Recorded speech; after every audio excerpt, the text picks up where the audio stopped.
The story begins with the beautiful and popular Konohana walking through the school corridor with some friends. She is invited to a tea party in the garden after school and responds excitedly. As she walks, other students admire her, expressing how she is not only beautiful but also smart and kind, often helping her peers with their classwork. A girl comments that Konohana is lovely and a boy joins in, commenting that he can get through the school year just because she helped him. Tomonari Izuki is working at his part-time job within a construction site. While he is working, his manager comes up to him and tells him he can leave early since it is his last day. He thanks his manager before his fellow workers interrupt, noticing an array of luxurious vehicles driving past the site. They mention that the cars are probably on their way to the famous Kyu Academy to start the new term. Tomonari awkwardly says goodbye to his colleagues before rushing off. Despite his abrupt departure, they smile as he leaves, calling him a hard worker despite being quiet. They whisper their concerns about Tomonari's background, noting that he comes from a poor family and is probably moving on to another job to help them out. He thinks to himself as he walks that, despite leaving his job, he is proud to be attending school tomorrow, with his savings lasting him another year. He is excited to start. Tomonari arrives home and calls out to his parents but is instead met with a strange note reading, "Be well," left on the table. Confused, he scrambles outside and a concerned neighbor comes out, telling him he saw his parents leave in a hurry. Tomonari collapses to the floor, perplexed that their financial situation was so bad that his parents had to flee without him. He goes into a state of panic. With no support circle, he is left with only the 200 yen in his pocket. His family was poor because of their gambling addiction, and they could only survive on the money he earned working part-time. He was worried about what he would do from tomorrow onwards, with no help to cover food and rent costs. Despite the situation, he still goes to school for his first day. On the way, he stresses about his situation, wondering if he can even still go to school. He passes a girl dressed well in a distinct uniform. He realizes that she must be a student from the prestigious Kyu Academy. He looks back at her and sighs, knowing the school was exclusive for upper-class kids with strict entry policies, beautiful architecture, and all the kids having an easy life. The girl finishes her conversation with another student, and Tomonari notices her drop a pass on the floor. He picks it up, running after her. As he is about to tap her shoulder, a van comes seemingly out of nowhere. He hears the driver scream to get in the car, making him confused as to what was going on. Two men in masks come out, grabbing hold of the girl.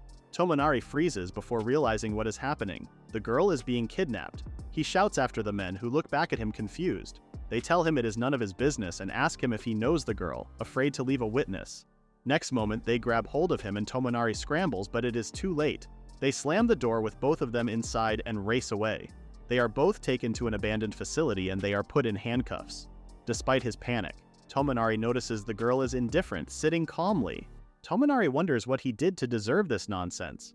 He puts his hand up to tell the kidnappers that he may not be of much use to them as he comes from a poor family who won't pay them. But they tell him to shut up and that he is just an extra. The kidnappers then discuss the girl, with one mentioning that she comes from the Konohana family, a name that is worth 300 trillion yen and one of the most prominent donor of the Kyu Academy. They laugh, thinking about all the money they get from her. Tomonari listens to the conversation. The girl is from the Kyu Academy? It is then that he notices that she is not only well-dressed with impeccable manners, but she is also physically beautiful, with long legs, silky hair, and large eyes. He wouldn't be surprised if they tried to use the girl for something other than money. The girl finally speaks, asking calmly to go to the toilet. Tomonari is confused by her request. He then thought to himself that the composed lady was still a human with normal functions. The girl then looks at Tomonari and tells him she is desperate, and he is stunned over her words. Does she not understand the danger she is in? The first kidnapper responds angrily, telling her to go before she makes a mess. The girl then asks him if he is sure. Tomonari asks if it is possible for her to hold it back, for his own sake too. The second kidnapper advises that he does not know how long he will need to hold them, and they will get in trouble if they leave a mess, but warns he will not be removing her handcuffs. The girl goes to the bathroom and comes back, telling Tomonari how relieved she feels. He yells that he doesn't need her to tell him that information. He thought to himself how different the girl was from what he thought she would be like. To make matters worse, the girl then asks for some tea, infuriating the kidnapper even more. She wasn't even the slightest bit concerned over the situation. The kidnapper hisses to just give her a bottle of water, but she assertively asks again for some tea. Infuriated, the kidnapper shouts at Tomonari to look after the girl, and he panics, asking why him. He hears water hit the floor and looks at the girl, who has completely drenched herself. She sighs, explaining that she isn't used to drinking from an ordinary bottle. They were confused as to whether the girl was really from the Konohana house, considering her behavior. Tomonari wondered if all high society women behaved like her. especially considering how confident the girl was. Not even fazed by her own kidnapping. Concerned, Tomonari offers to help her, and the girl responds, asking if he will take the bottle away. This annoys Tomonari even more. Why would he take the water from her? He tells her that the water has made a mess on the floor, so she should move. But it was too late. The girl gets up but slips, banging her head. The kidnapper was infuriated. He asked the other kidnapper if it was true that the ladies of the Konohana house are perfect. He looked down at the girl who was weeping on the floor, convinced that she was not a member of such a household.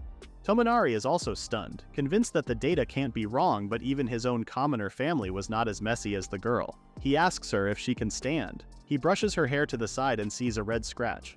He tells her not to touch it as it could get infected. The girl is now obviously upset with a tear falling from one eye. She asks him why he is here. He explains that he saw that she dropped her student ID, so he was implied trying to return it.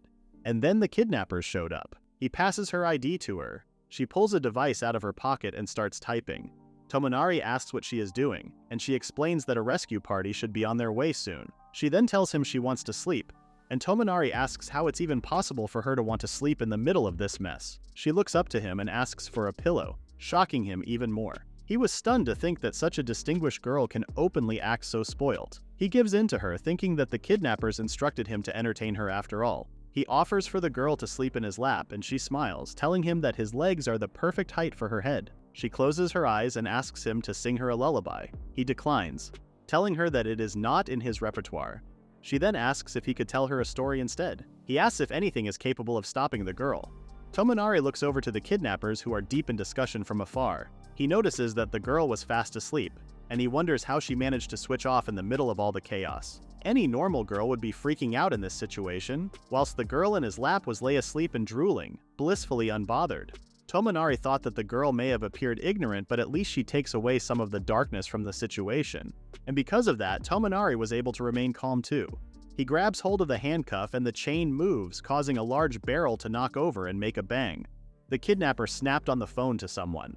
He insisted that he would harm the girl if there are any more delays. By that point in time, the girl had woken up and they listened to the conversation, which ended with the kidnapper warning the individual to not provoke him. Tomonari turns to the girl, reassuring her that he will protect her if anyone tries to harm her. The girl turns to him, asking him why he would do that. Tomonari pauses for a moment. Ultimately, he did not have much to his name at the moment. Helping someone was the least he could do, even if it was nothing but for his own satisfaction. He was grateful for the girl because of that. The girl looks back to him and tells him he is a good guy, and that it feels really nice having him around. She randomly changes the conversation to the smell of his laundry. That resembles a freshly hung futon. Tomonari was confused. He guessed that meant the girl likes the smell of dead ticks. The girl went on to tell him that she has a lot of servants, but most of them are really uptight around her, and that Tomonari was different as he was so casual. She liked that, as it meant that she could be casual around him too, which made her happy. Tomonari's eyes widened at her words, but she continues to ask his name. He introduces himself to the girl as Tomonari Itsuki, and the girl then introduces herself as Konohana Hinako. She reaches to hold onto his face and tells him that he is hers, starting from today. Suddenly, there is a loud crash and they hear a voice shout all personnel. The facility is raided and the kidnappers freeze. A gas is released, making nothing visible. The police secure the two kidnappers, who scramble. A figure of a maid is revealed through the gas, who warns them not to fight back. The police call back that they have secured 3 suspects, and Tomonari stutters that he is actually a victim too. The maid named Shizune responds, confused, emphasizing that there should only be 2 criminals. Tomonari is stunned to see a maid in charge of the operation. The maid dashes over to Konohana, asking her if she is all right. She apologizes for the delay, but scolds the girl for not letting her know she was going outside in the first place. The girl is still nonchalant, arguing that it is too much trouble for her, but the maid argues back that incidents like this happen when the girl does not communicate. The girl spots Tomonari restrained and tells them that he is not a criminal. Tomonari is released, and he is annoyed that he has been attacked and restrained once again. The maid apologized, insisting that there had been a mistake, and they thought he was one of the criminals too. Tomonari tells them that he was in handcuffs with the girl, so there is no way that he was in on this anyway. The maid suggests that they should leave and advises Tomonari to join them. Konohana tugs onto Shizune, telling her that she wants him, gesturing to Tomonari. Shizune replies that she will take care of it. Tomonari listens into the conversation, stunned that he was being spoken about like that. What did they mean by take care? The car arrives and Tomonari and Konohana sit in the back. Konohana closes her eyes, asking him to wake her when they arrive. She rests her head on his shoulders and drifts off. Tomonari sighs good grief and secures his seatbelt. From the opposite side of the car, Shizune observes him and comments that she is not surprised that the lady wants him. Tomonari looks up, confused as to what she means. He then asks where they are taking him after all, and Shizune responds that he will soon find out. She taps away on her phone, telling him that they are almost done checking his background. And then the maid lists the most intimate details about Tomonari. That he was 16 years old and in high school, with no siblings and living with his parents who are so poor that he needs to pay his own tuition fee with his own money. She affirms that last night the boy's parents ran away from home, abandoning him and taking all the money. Tomonari is stunned, asking the maid how she knows all of this information. She tells him that she was able to find out via the Konohana information network. Tomonari sweats, knowing all his sense of privacy has just been thrown out of the window. The maid adds that she is aware that Tomonari is about to start school tomorrow, but she tells him that he will not be able to attend any longer. Tomonari's eyes widen in distress and confusion as the maid continues. She tells him that he still hasn't paid the tuition fee, and his parents have run away with Tomonari's cash that he saved up for school, and that they were planning to run away for a while now. Tomonari is stunned. He had low expectations of his parents but did not expect them to be this heartless. The maid adds to his anxiety, commenting that he still needs to think about all the bills he will need to cover by himself. The maid then tells him that she has a suggestion for him, and a hopeless Tomonari turns to face her. He is so desperate that he will consider anything. The maid then proposes for Tomonari to work for Konohana. Still reeling from the proposal, Tomonari hesitates, uncertainty etched across his face. The maid notices his hesitation and asks if he knows anything at all about Konohana's family. She then reveals that he must, as his bank account is in a Konohana group bank. Tomonari pleads for her to stop leaking his private information. The maid then reveals something that takes him by surprise. The girl resting in his arms is the daughter of the president of the Konohana group and heir to a 300 trillion yen fortune. As Konohana sleeps, the maid continues to explain that she herself is one of the maids that serves Konohana, and her offer would be for Tomonari to work the same job as her, to tend to the country's most powerful lady. Tomonari freaks out, asking if she wants him to be a maid too. She reassures him that she was thinking more like a butler, and after all, he will probably be considered more like a caretaker to the lady. She explains that it is a special job and usually requires proper training, but she would be happy to make an expectation to Tomonari, as it's become apparent over the past day that the girl has taken a special liking to him. Tomonari looks over to Konohana, who is still resting on his shoulder. She stirs in her sleep, making him red. She clings onto him tighter and she mumbles how sweet he smells. Shizune notices and warns Tomonari that if he takes a liking to Konohana, she will chop off his pickle. Tomonari believes that he has misheard her threat and stutters, but Shizune changes the topic that they will discuss the specifics with her boss. The three of them arrive at the Konohana estate and Tomonari is immediately enchanted by the stunning grounds. He is greeted by a team of butlers and servants who warmly welcome Konohana home. The mansion is massive, with a grand entrance and sparkling chandelier. Tomonari's home felt like a doghouse compared to this.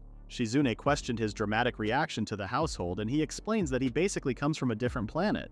The beauty of the estate gave him goosebumps. The maid scolds Tomonari gently, advising him to adjust to the grandeur of his surroundings. As if he starts to work for the lady, then this will be his usual workplace. Tomonari responds that he still hasn't decided if he even wants to go through with the employment offer, despite the fact that he had still lost all confidence in himself. Shizune turns to Konohana regarding her plans for the rest of her day. Konohana told the maid that her only plans are to sleep, and Shizune responds that she will show Tomonari around and arrange for someone else to assist her. Konohana then looks over to the maid and tells her that she actually doesn't want to sleep anymore. Shizune asks her again if she really doesn't want to take a nap. The lady expresses a desire to stay with Tomonari, showing even more attachment to him. The servants are shocked at the fact that Konohana was postponing her nap for Tomonari. Tomonari thinks to himself, ultimately Konohana had been sleeping throughout the whole trip. Shizune instructs Konohana and Tomonari to follow her, and as they approach the stairs, Konohana tugs on Tomonari's hand, ensuring he stays close. He guides her up the stairs and Konohana asks him if he would like her other hand. He politely declines. At the top of the stairs, they come to a door where the maid pauses before knocking. The door creaks open to reveal a large office where a man sits at the head of a grand table. His eyes meet Tomonari's and he asks if he is Izuki-kun. The man introduces himself as Konohana Kagen, the president of the Konohana group. Despite the initial tension, Kagen bursts out laughing, putting Tomonari at ease. Shizune shakes her head, explaining that the president likes to play around. He explains that despite his position as the head of a multi-trillion yen company, he is surprisingly laid back. He told Tomonari that he heard that the boy was also involved in his daughter's kidnapping attempt, and asks him if anything happened at this time. He then tells Tomonari that he can see that his daughter has taken a liking to him, and he has never seen her so attached. Tomonari explains that he has not done anything in particular for Konohana to act this way.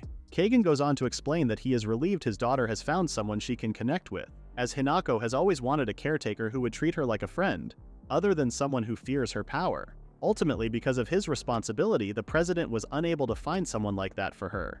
And now there was no way that his daughter would be willing to let go of him. Noticing Tomonari's overwhelmed expression, Kagen suggests that he should hear a little more about his daughter before committing to the job. Tomonari tells Shizune to come over, snapping his fingers. Shizune switches on a TV to show him a film. She begins by explaining how Konohana is within her school, the Q Academy. The academy was beautiful with state-of-the-art facilities. Students gathered around Konohana, who was loved by her peers, and she was constantly leading by example, answering all the questions in class. She finished her schoolwork quickly and perfectly. Students gather around her after class, asking if she can join them at tea parties, to which Konohana responds pleasantly that she would love to. Watching the film, Tomonari is shocked by the girl in front of him. He thought to himself that the girl on screen was a load of rubbish. The way she acts in front of others is so different as to how she acts in private. Kagen then went on to show Tomonari how his daughter acts outside of the public eye. The film showed a previous caretaker begging Konohana to start making a move as the girl takes a nap on her school desk. The caretaker pleads with her to get dressed and go to her gym class. The scene then cuts to the caretaker asking Konohana about an unauthorized use of her credit card, and Konohana flippantly remarks that she probably dropped it a few months ago. The caretaker cries, asking why the girl didn't tell her earlier. Kagen comments that this is Hinako in her natural state, and the caretaker was Konohana's last one.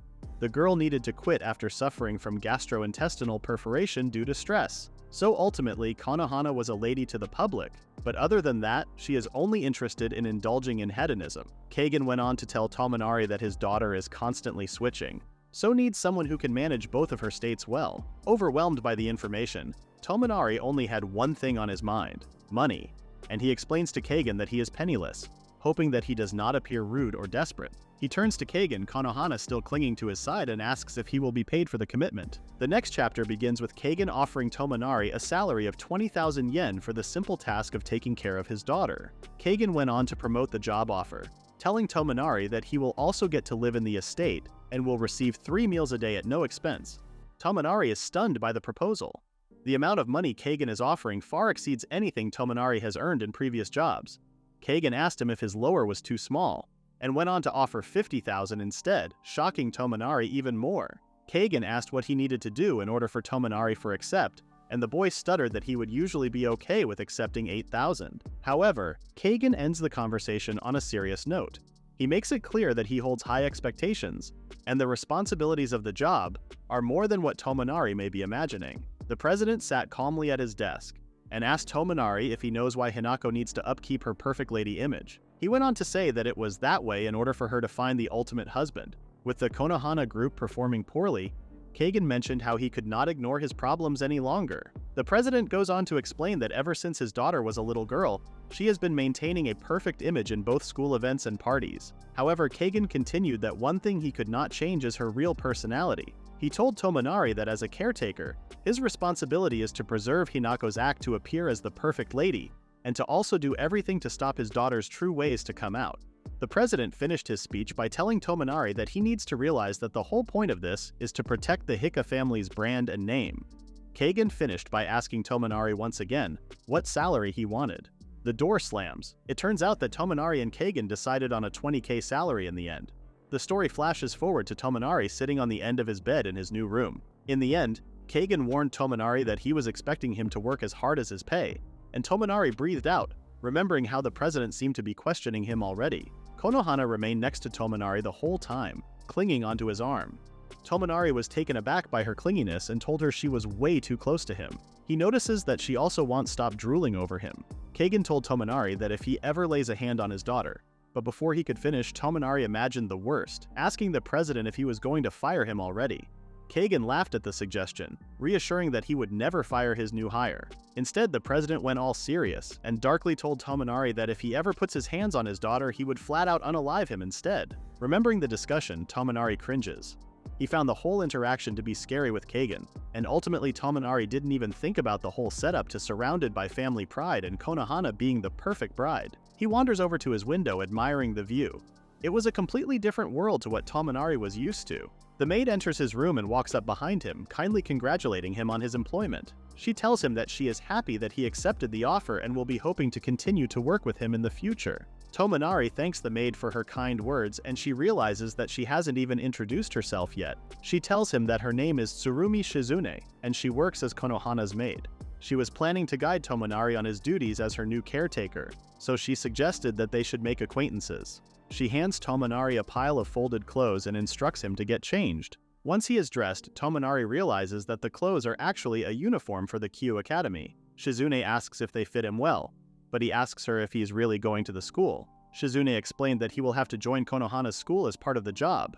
Tomonari expressed his concerns to the maid. Of course, the Kyu Academy is a really famous school filled with high net worth students. He couldn't believe anyone wanting to befriend a commoner like him. He thinks about all the things he doesn't know, like etiquette and manners, not to mention the curriculum. Shizune asks him if he is nervous, and he agrees. She leans into Tomonari to adjust his tie, a grin on her face. She tells him that she will hand him his resume and it is important for him to always mind his appearance. Shizune explained that the school rules mean that no servant can enter the grounds, so from now on Tomonari would be considered as an affiliate of the Konohana group. She explained that the next plan is to then make Tomonari a businessman, but Tomonari is just a normal boy who has only lived commoner ways. Tomonari sweats at the proposal, knowing that successors are never just ordinary people like him. Shizune lets him know that he will not be considered a successor of the main branch, but instead a subsidiary of the group. She told him that his family should be considered as part of the Konohana group. Shizune mentioned how she should be servile to Itsuki. That way no one will question him or his background. Tomonari thought about the plan. He knew that he needed to comply with all of this as part of his new job. Shizune passes him a huge book and introduces it as his caretaker manual. She explained that she wants to trust him with the job, but if anything doesn't make sense, then he can use the manual or speak to her. She also warns him that all of the students in the Kyu Academy are taking high-level classes, so it may be hard for him to keep up at first. So to help with that, she advises Tomonari that he will be taking supplementary lessons at dinner time to cover all material he has learned. On top of that, Tomonari also needs to be at Konohana's side at all times. Tomonari is once again stressed. He was already working hard at school in order to go to college in the future, but this was a huge step up. And to make matters worse, the lecture wasn't even over. Shizune told Tomonari he will also need to take classes in manners and etiquette as well as self-defense classes. Tomonari is shocked by the suggestion that he will be learning self-defense, making Shizune question if he was afraid. Tomonari thought that he was being tested by the maid, so he responds confidently that he has worked far more demanding jobs and is sure he will be able to keep up. He knew that he needed to advocate for himself if he was going to work here. Shizune accepted his response and advised him that once he finishes learning the basics, she hopes to expect only good things to come from him. And next minute, Tomonari was completely floored by the maid. He howls out in pain as he is defeated in their first self-defense lesson. Begging the maid to forgive him, he insists on her just letting him die. Shizune wraps up the class, telling Tomonari he did a good job. Although Tomonari knew that she treated him as if she was twisting a baby's hands. Who would have thought that the maid was so good at fighting? Tomonari dashes straight to his room and collapses on his bed. He had an awful day and was not certain he could take another at the household. Moving across his bed, he notices a small lump under the sheets. He lifts them up to reveal a sleeping Konohana in his bed. He calls out her name in shock, asking why she is there. But then his mind flashes back to Shizune, who warns him to watch his tone when he is at work. He dashes out of bed, formally asking Hinako why she is there. With her eyes still closed, she responds that it is her bed. Tomonari genuinely did not know what to do at that moment before he remembered the caretaker manual that Shizune passed to him. He flicks to a chapter which covered what to do when Konohana sleeps, and it cited that if he were to wake her midway through her sleep, she would go into a bad mood. Tomonari takes the advice and steps away from the sleeping girl, wondering what to do. His phone pings from his pocket and a message from Yuri appears, who tells Tomonari that if he is ignoring her, she can hang out with her other friends. Tomonari realizes that he has forgotten to tell his friend about everything that has happened. He types a message that something has happened so he can't go to his old school anymore. His phone flashes alive with his friend calling, frantically messaging to ask what happened. And then Konohana wakes up and sits up greeting Tomonari. Tomonari jumps, not realizing she was awake. She asked him who was calling him. Tomonari explains that it was just a childhood friend from his old school. Konohana takes his phone from his hands, telling Tomonari that she has confiscated his phone. Her excuse was to maintain the peace. Tomonari questions her and politely asks for his phone back, but Konohana hides under the covers, refusing to return it. Konohana tells him that she hates his formal tone and asks him to make it normal again. Confused as to why she cared so much, Tomonari told her that Shizune was the one who recommended for him to change it, but Konohana would not take no for an answer and told him again to change it or she keeps his phone. Tomonari lightens his voice up, asking if she is happy now. She agreed, but he was confused as to why she was being so picky. Konohana calls his name and he asks her what's up, but she simply tells him that they should have a good day tomorrow. Tomonari agrees with her. Konohana relaxes into the bed and closes her eyes, and Tomonari tries to catch her before she drifts off once again inside his bed. But it was too late, the lady was fast asleep. The next morning at the Konohana estate, Shizune asks Itsuki to come with her to the car. She asks him which seat he should choose. Remembering his training, he tells her that he will sit at the rear on the right side. Shizune tells him he is correct, and that the seating arrangement goes from the rear left, center right, and the person with the lowest position will sit at the right of the chauffeur. Tomonari adds that if the one driving is a companion, the person with the highest position sits in front instead. Shizune applauds him for his knowledge. Shizune turns to Konohana, telling her it is time for them to leave while all of her servants line up to wish her a good day. The car speeds off, and inside, Konohana is already complaining that she is tired. She suggests going home already. Shizune, sitting in the front, answers her and tells her she will only accept that request after 8 hours. She turns to Tomonari and tells him that she will drop him off somewhere close to the school gates, so it doesn't look suspicious, considering both Konohana and Tomonari should look like they came from 2 different houses. Tomonari asks if it will just be him and Konohana today. Shizune tells him that although it will be the 2 of them alone, there will always be backup who are close by to assist. Shizune tells him that the incident that happened the other day only slipped through because Konohana left without telling anyone. She tells Tomonari that he must do everything to prevent something similar from happening in the future. Tomonari agrees. Konohana notices his tone again and turns to look at him. Sitting next to him, she asks what is with the way he is speaking. Konohana then turns to Shizune and asks her to tell Itsuki to speak like normal. Shizune argues that such a request would set a bad example. Konohana accepts it, but asks to allow it as long as it's just her and Tomonari. Shizune accepts. Konohana turns back to Tomonari, telling him how nice it will be that he can relax his tone around her now. Tomonari is not impressed by the alteration, but what could he do? Shizune asks Tomonari to still be considerate of the way he speaks when he is within Kyu Academy, as it will stop him from standing out more than he already naturally will as a common-born. Tomonari tells the maid that he understands. A few moments pass and they are already close to school. Konohana calls Itsuki's name and he asks what is wrong now, in a polite way of course. She asks if he can carry her, and of course he tells her that such a request is beyond limits. Konohana turns to Shizune and tells her how nice Itsuki smells. Shizune curiously looks over. She asks him if it would be possible for her to have a smell for future reference, and Tomonari gets embarrassed by the request, humbly refusing. The car arrives at the school gates and Tomonari gets out. The first thing he notices is how empty the grounds are. However, he remembers that Konohana's bodyguards must be watching over them from somewhere. Shizune calls his name and hands him a black package. She tells him to make use of it if Konohana becomes unreasonable. He takes it with confusion, and Shizune bows down to him before leaving them to it. She asks them both to take care. As they walk, Konohana is already complaining that she wants to go home. Tomonari turns to her with a concerned look, asking her if she needs to keep her act up as they are in public. The girl tells him that she can relax as no one is around. Tomonari notices that Konohana has some sort of detection to know when people are around, but he is super aware that he still has a big responsibility today to protect Konohana's image. And then, Tomonari sees Kyu Academy for the first time. As Japan's most prestigious school, he is blown away by the scale of the building. He thinks the name of the school is stupid, but he knows how great of a school it is. And then he hears students. The first thing he hears is Konohana's name being called. Students gather around the girl, wishing her a good morning. She wishes them a good morning too, charmingly. Tomonari then hears a bunch of compliments coming from fellow students, including how beautiful and elegant Konohana is. He is taken aback by the students' reaction to Konohana, but he is even more shocked by how quickly the girl's posture and demeanor changed. No way was that the same girl who was drooling in her sleep yesterday. Konohana turns to him, asking him if he is okay. He shakily tells her he is fine, and she suggests that they leave the growing crowd of students. In class, Tomonari meets his new teacher, who introduces herself. She tells him that she was expecting him and will be in charge of his classes. The teacher asks Tomonari if he is acquainted with Konohana, and he stutters as he tries to come up with a good response. But Konohana beats him to it, telling the teacher that her family and Tomonari's family are on good terms, and because of that, she is accompanying him today. The teacher tells Tomonari how lucky he is to have Konohana as a guide. Tomonari smiles and agrees with the teacher, who then asks if she can have a turn next time. Tomonari laughs to himself, knowing Konohana would really be lost in the school if she were ever left to herself. The teacher introduces Tomonari to his new class, and he tells the other students that he is pleased to meet them all. He instantly notices how no one clapped or bowed, but instead, all of the students were quiet and mature, with welcoming expressions. The teacher instructs Tomonari to sit at a desk and the class begins.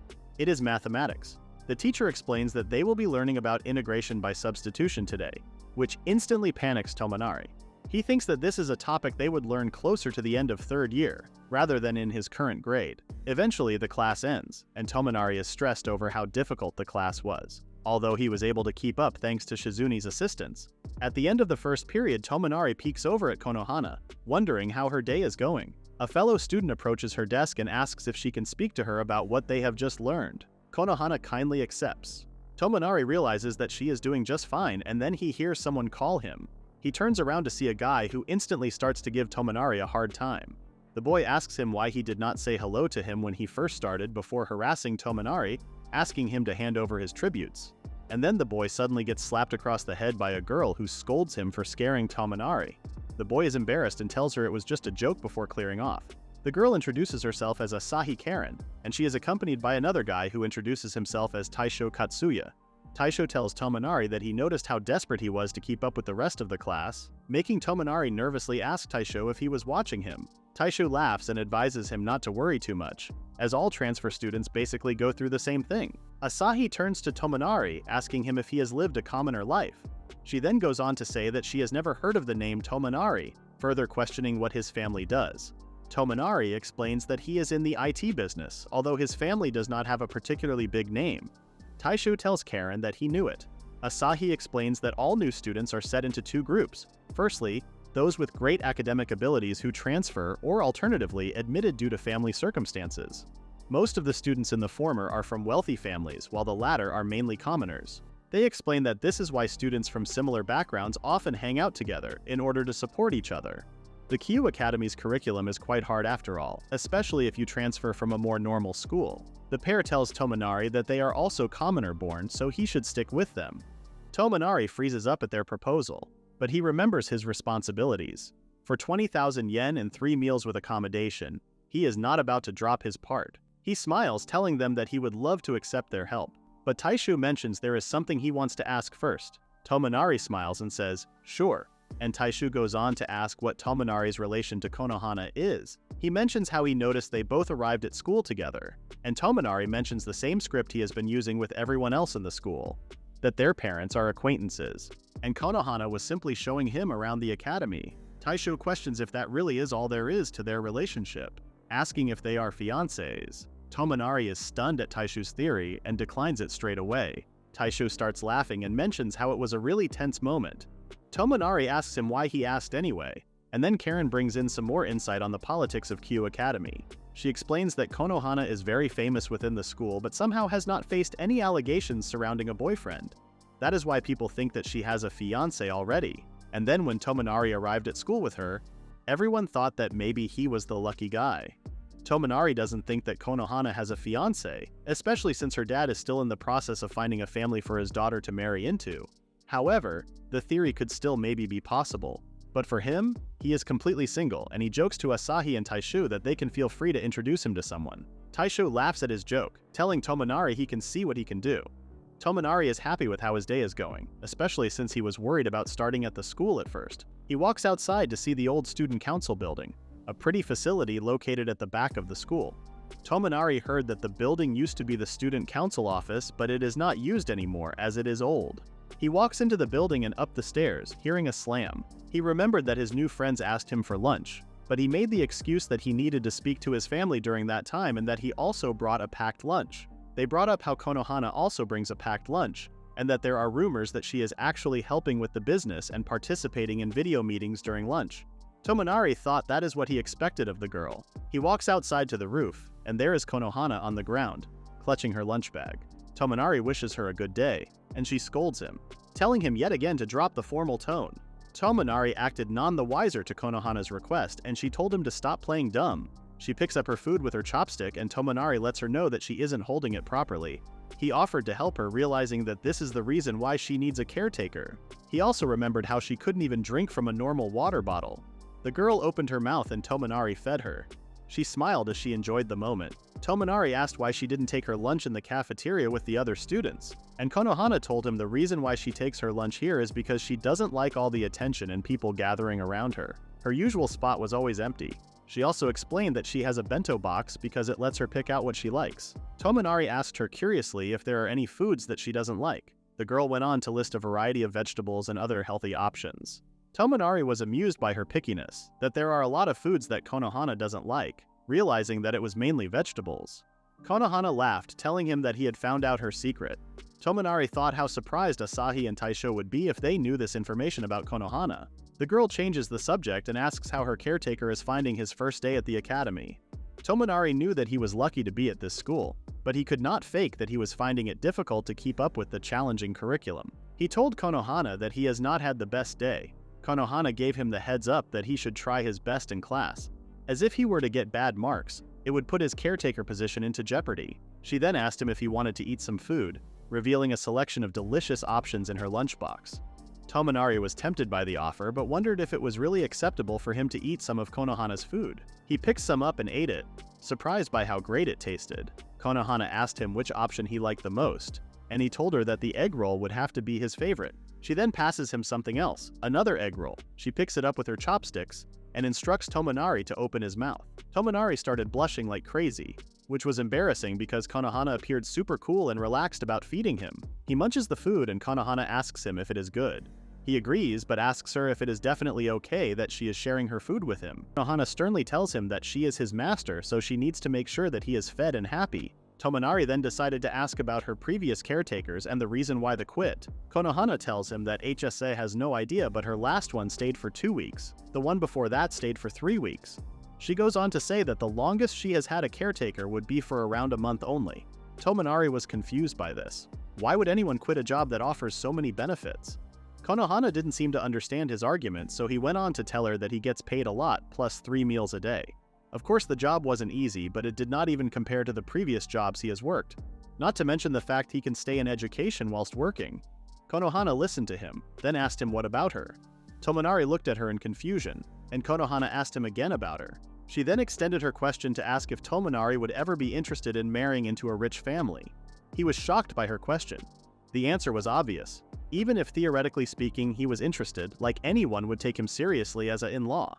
Konohana noticed his hesitance and asked him to promise that he won't quit. She looked exhausted at this point, and Tomonari was sure that she was about to fall asleep once again. He offered to get her a pillow, but the girl started crawling close and closer to him. She eventually curled up by his side, her head resting in his lap. She tells him how comfortable she is. Tomonari thanks her for the compliment. As Konohana slept, Tomonari thought to himself. The opportunity was of course exciting, but he could not cover up the fact that something did not feel right. Although he is caretaker by job title, in reality there was a lot more to his and Konohana's relationship. Although it was a bit weird, it didn't at all feel that bad. Tomonari's phone buzzed in his pocket. He picked it up and it was Shizune. He greeted her hello, but Shizune was not impressed. She told him he picked up the phone too late and next time he should ensure he picks up the phone by the 5th ring. She went on to say that the rule was quite tolerant since he is in school after all, but she will make it a habit to keep checking in until he is more used to his position as a caretaker. Shizune asked Tomonari if Konohana was with him, and he told her that she was currently sleeping. Shizune asked him if there was anything at all that was on his mind, and he eventually told her that he was worried about how high level the academy was. Shizune understood his concern and offered to put in some more extra classes so he can get more help, and Tomonari instantly regretted bringing it up. He changed the subject to ask about Konohana's previous caretakers, and why they left after only a few weeks. Shizune explained that all of Konohana's caretakers previously worked for Kagen, and they were used to seeing themselves as subordinates of the family. Because of that, the caretakers acted like Konohana's servants, which she did not like at all. Tomonari questioned if Konohana does not like servants, but Shizune corrected him, telling him that she just did not like the formal atmosphere they created. She explained that by hiring Tomonari, it would be the first time that the family has taken in a commoner as Konohana's caretaker. In fact, hiring Tomonari was considered as more of an experiment. Not knowing how to feel about that comment, Tomonari responded bluntly, but he knew that everything Shizune told him made sense. They did manage to sort out his onboarding pretty fast. Shizune asked him if he had become close with anyone at the school. Tomonari responds that he is getting along really well with Asahi Karen and Taishu Katsuya. Shizune instantly recognized the names, informing Tomonari that Asahi comes from a family who own a trading company called Jai's Holdings. Tomonari was shocked to hear this. Why did she say that she is from a commoner background? He then realized how big this company was, with him always seeing their adverts on TV, and he has even bought a few of their products himself. Shizune went on to say that it was a large company with their revenue being amongst the top 5 electric appliance retailers in the country. Tomonari was stunned. What part of her family are commoners then? Shizune then told him that his friend Taishu comes from a family who own a famous moving company, so it turns out that he is also from a pretty wealthy and famous background. Shizune ends the conversation by asking Tomonari to report back to her if he makes any more connections, and of course if he finds any trouble. He agrees, although he can't help feeling betrayed. He looks down to see Konohana, who is now awake. She asks him what is wrong. He realized that she must have been awake this whole time and told her that it was nothing much. His confidence had just taken a bit of a blow. He knew it could be a possibility that his friends could find out about his commoner background, which could cause trouble for Konohana's family. All of them were wealthy, and he felt more alienated than ever. He turned to Konohana, asking her why she chose him as her caretaker. She pauses before answering. The reason why she chose Tomonari was because she thought he was an honest person. He was taken aback by this response, and she went into more detail. She told him that she noticed that he took care of her simply because he wanted to, and that was something she liked about him. Tomonari was shocked by her sweet comments and was wondering if she was still half asleep. The bell rang, signaling that lunchtime was over. Konohana pushes her luck, mentioning how she wants to skip the afternoon class. Tomonari obviously tells her she can't. In the next scene, Konohana returns to class. She is selected by the teacher to answer a question after Taishu was unsure of the answer. She walks up to the board and answers the question perfectly. Her teacher nods his head in approval. Tomonari is also in the class and is impressed by Konohana's abilities. He can't believe that this is the girl who was messing around and trying to get out of school just a few moments ago. Asahi laughs at Taishu for not being able to answer, but Taishu is relaxed about academic abilities. The bell rings and the students discuss the class. Tomonari spots Konohana walking with a group of girls and he gets up, seeing it as a chance to go to the restroom. He thinks to himself that he still needs to stay on top of his prep. He notices Hinako also walking towards the bathroom before his phone buzzes in his pocket. A voice asks him if he is free right now. He agrees. The voice explains that Konohana has dropped her wallet, which is equipped with a tracking device. The device shows that the wallet is located somewhere on the west side of the building but cannot be pinpointed exactly. Tomonari asks if they have any idea at all. The voice responds that it is in the restroom. The voice, which turns out to be Shizune, mentions that Konohana must have dropped it in the restroom. She asks Tomonari to collect it, and he instantly panics at the request. He tells Shizune that she can't just make a guy go into the girls' bathroom. What would the other students think if he were caught? He approaches the ladies' bathroom, attracting a crowd of curious onlookers, and a voice asks him if he is alright. He turns around to see a girl with masses of blonde hair. She tells him she must introduce herself, and she goes on to say that her name is Tenuji Mirei, the only daughter of the head of the Tenuji group. Her words mean nothing to Tomonari, who stands there ignorantly. This seems to anger the girl, who asks if he really doesn't know who she is. She tells him there is no way that he does not know anything about the Tenuji group and that he is far from being ignorant. She explains that her family bears the title of Japan's greatest manufacturers and chemical producers, not to mention that the group manages all of the mining of iron. She finishes her lecture by asserting that she is on the same level as the Konohana group. Tomonari sweats, telling her he understands. The girl asks him if he knows of the Konohana group, and of course Tomonari agrees, but he really can't be bothered with the random girl's lecture. His words only infuriate her more. She tells him that her name is basically unknown in the school because of Konohana's popularity. She finally calms down, asking him again what the issue is. Tomonari explains that someone dropped their wallet in the girl's bathroom, and Tenuji tells him she can go in and get it. She comes back with the pink wallet and hands it over. Tomonari thanks her, but that doesn't stop the girls prying. Tenuji asks him how he was aware that a girl had dropped her wallet, and he has to quickly come up with an excuse. He doesn't think it is a good idea to mention Hinako's name, as it's clear that the girl hates her. Instead, he tells Tenuji that the owner of the wallet told him to look for it, and he figured out for himself that it must have been left in the bathroom. The girl raises her eyebrow and asks him if he is a Goffner. She advises that if he lets people take advantage of him, he will only put himself in a bad position and lose his battles ahead. She tells him that everyone in this academy has a bright future. Tomonari stutters nervously, telling the girl that he will be more careful next time. The girl tells him that he has no confidence in his speech, and that he should be clearer.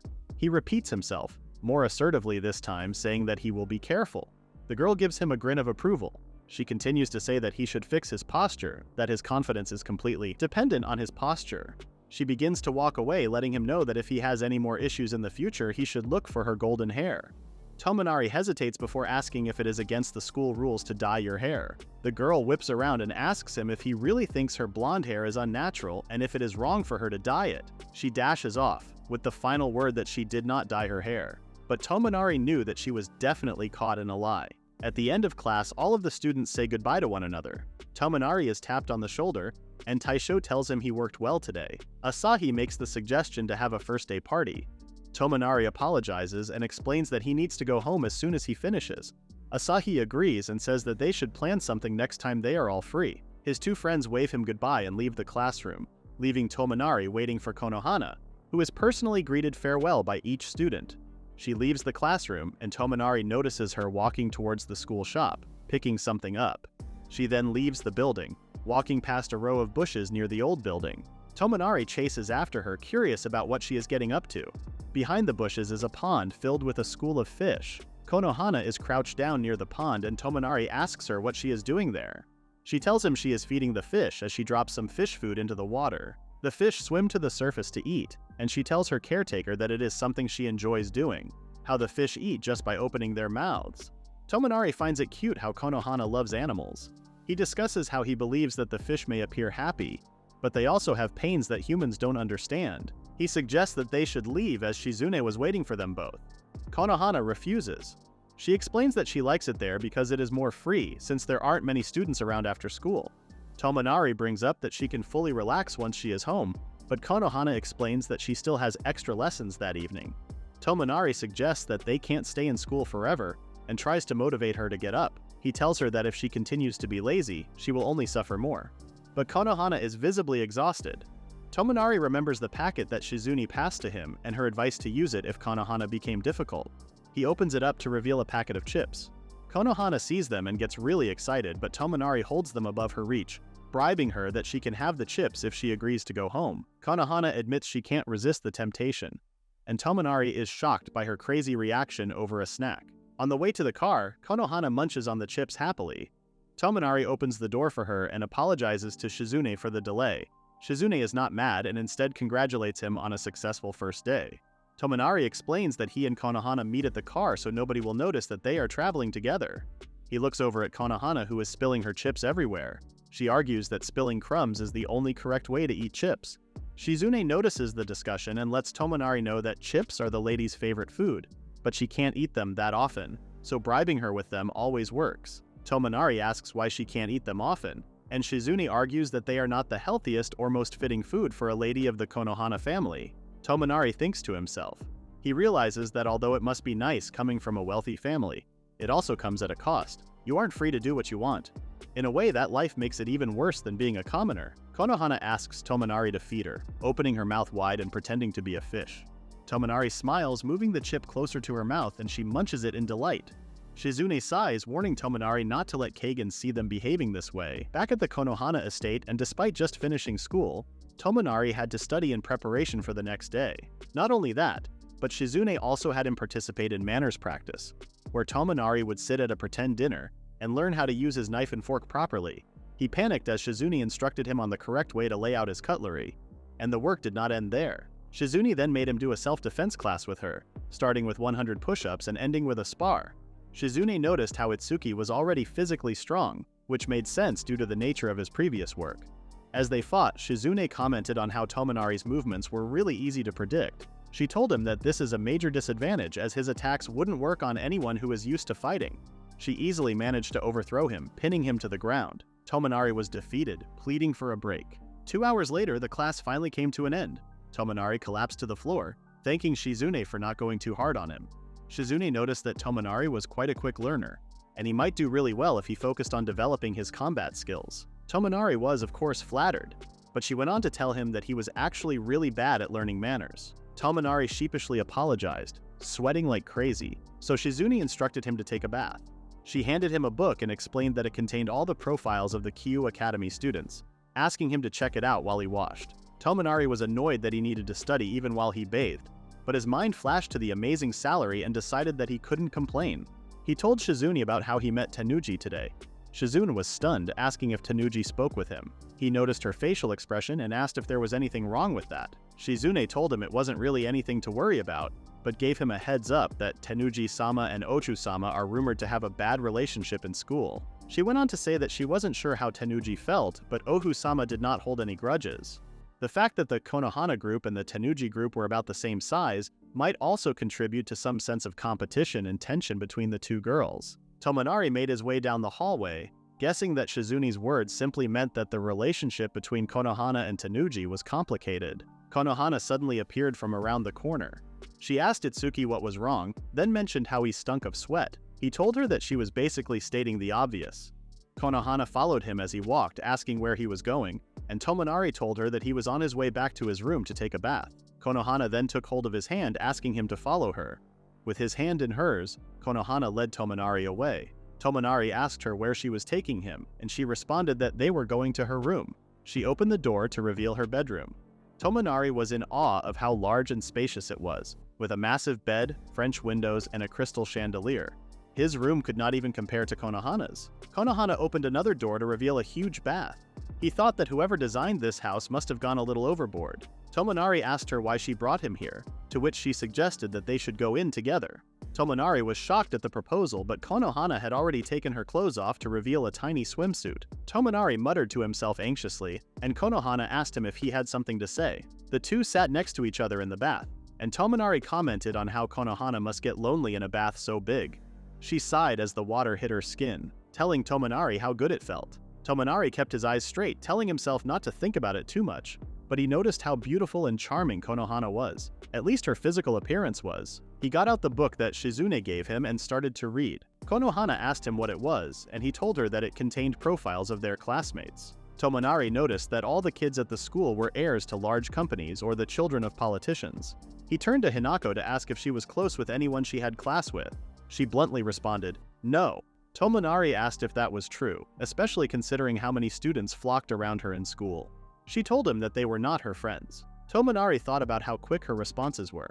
He concluded that Hinako must be treated specially, whether that was for better or for worse. After all, it seemed like everyone who approached her were more like her followers than her actual friends. He turned back to her, asking Konohana if she had ever wanted a friend. She paused before telling him that she was okay, as long as Itsuki was with her. Tomonari laughed and thanked her, knowing how much she must trust him by now. Konohana stood up, flustering Tomonari before asking him to wash her hair for her. Tomonari nervously gulped, asking if she could wash it herself, but she argued that Shizune usually did it for her. Konohana told Tomonari that it was part of his job too, leaving him with no choice but to stand behind the girl and start washing her hair. He noticed how delicate and soft it was.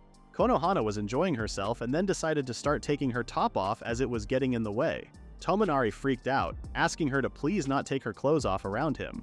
She insisted that she was hot, but Tomonari told her it was already strange for a girl and a guy to take a bath together. Konohana pulled her top off, arguing that it was strange for her to wear a swimsuit in the bath anyway, and the only reason she wore it was because Shizune told her to.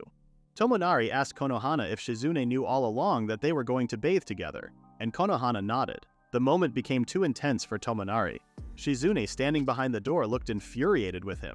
He got his act together and rinsed off Konohana, who thanked him sweetly. She requested that it become a daily routine for Tomonari to wash her hair for her every night. He became flustered at her suggestion. They got dressed and Konohana was taken away by another maid. Shizune was outside the door ready to speak to Tomonari. She told him he did a good job and he asked how long she had been watching. She told him that she was watching from the start. He looked down, embarrassed, realizing that she must have seen everything. Shizune told Tomonari that she had prepared for his changes in the dressing room, before handing him a bottle of pills. She explained that the pills would basically make him relax. Tomonari freaked out at the suggestion, as Shizune continued that it would help if he took a pill every time he got an indecent thought about Konohana. Tomonari imagined the pills turning him into an actual maid. The next day in school, Tomonari attends gym class. The arrangement was for second-year classes A and B to play badminton, with the girls on the eastern courts and the boys on the western courts. Tomonari was still flustered about the bath situation from yesterday. Taishu asked him what was wrong, and Tomonari snapped out of it, telling him that it was nothing. Taishu commented on how muscular Tomonari was looking, and Tomonari smiled at the compliment. The reason he looked so good was because of all the physical activity he was made to do as part of his job. He looked around the gym, noticing how large it was. Taishu explained that the Kyu Academy gym was more than 3,000 square meters. Tomonari was stunned, realizing that the school gym was the same size as an event hall. Their instructor told the boys in the class to do some free training after their warm-up and then continue with the match. Tomonari straightened up, wanting to make a big effort as it was his first PE lesson at the school. He started warming up, and the game began. Despite being a commoner, Tomonari could keep up just fine when it came to sports, with the other students playing at a similar level to him. Taishu suggested they take a break until it was their turn to have a match. They were shortly joined by Asahi, who smiled at Tomonari and greeted him. She told him that she watched him play and that he wasn't bad at all at badminton. Tomonari told her that he was quite confident in his sporting ability, also mentioning that he noticed Asahi was quite good too. She smiled, realizing he noticed. She also enjoyed sports, with Taishu adding that Asahi was also a talented skater. She gave Taishu a compliment back, saying she was impressed with his golf skills. Tomonari listened to the conversation and asked if the school taught golf and skating too. His friends agreed, also letting him know that second-year students participate in polo. Tomonari had never heard of such a sport, and his friends explained that it was a ball game played on the back of a horse. Taishu told him he was also really fond of horses. Tomonari panicked as he learned more about the traditions of the school. It turned out that he would probably need all of Shine's help that he could get. The three friends looked over as they noticed how intense the match was getting. The match was played by Konohana, and Asahi commented on how Konohana was not only academically gifted, but also great at sports. Tomonari thought that she must be great at everything. She mentioned that although Konohana was good at sports, she wasn't the only one at Kyu Academy who bore this reputation. On the court, a girl named Miyakojima was titled the winner of the match. Tomonari asked if the girl was famous, and Asahi introduced her as Miyakojima Narika, noticing how Tomonari wasn't aware of her name yet. Although the girl wasn't as famous as Konohana, she was quite popular for her sporting abilities. Her aura was more like that of a cool girl, although her most known personality trait was that she came across as cold and intimidating. Two students approached Narika after the match, but they ran off, seemingly scared when they came face to face with her. Asahi summarized her as quite a scary person who didn't engage much with other students and always looked tense. Taisho went on to say that there were a couple of rumors about Miyakojima, that she was from a dodgy family or a gang. Taishu admitted that he wasn't sure if the rumors were true, but ultimately she was very closed off.